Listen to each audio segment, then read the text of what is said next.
আসসালামু আলাইকুম। আমি নাজমুল স্যার আপনাদের মাঝে নতুন একটা টপিক নিয়ে আসলাম। আজকে যেটা আলোচনার বিষয় সেটা হচ্ছে প্রিপোজিশনের একটা গুরুত্বপূর্ণ সেটা হলো tight.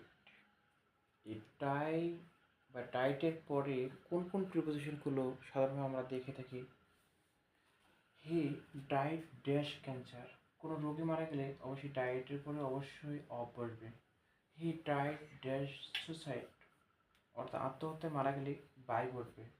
He died for dash mother tongue, অর্থাৎ মাতৃভাষার জন্য কোনো ভাষার জন্য মারা গেলে সেখানে জন্য বোঝালে ফর ইউজ করতে হবে। He died dash cold or over eating, এই ধরনের কোনো খাদ্যাভ্যাসের ক্ষেত্রে মারা গেলে ফ্রম হবে। হি ডাইড ড্যাশ ফাইট, কোনো কিছু যে সংগ্রাম বা যুদ্ধর ক্ষেত্রে মারা গেলে ইন হবে। হি ডাইড ড্যাশ কোনো সাধারণতভাবে তারিখ এবং কোনো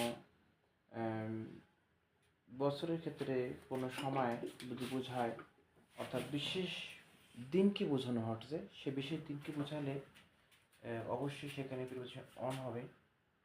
হি টাইড ড্যাশড আনকেয়ারিং, অর্থাৎ অযত্ন বোঝালে এখানে থ্রো হবে।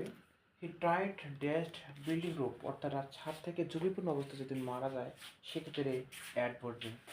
আমরা সুন্দরভাবে এই টাইটের অনেকগুলো বিষয় প্রিপোজিশন যা বিভিন্ন প্রতিযোগিতামূলক চাকরি পরীক্ষায় এসে থাকে আমরা সুন্দরভাবে বুঝতে পারলাম। আজকে এই পর্যন্তই। আসসালামু আলাইকুম।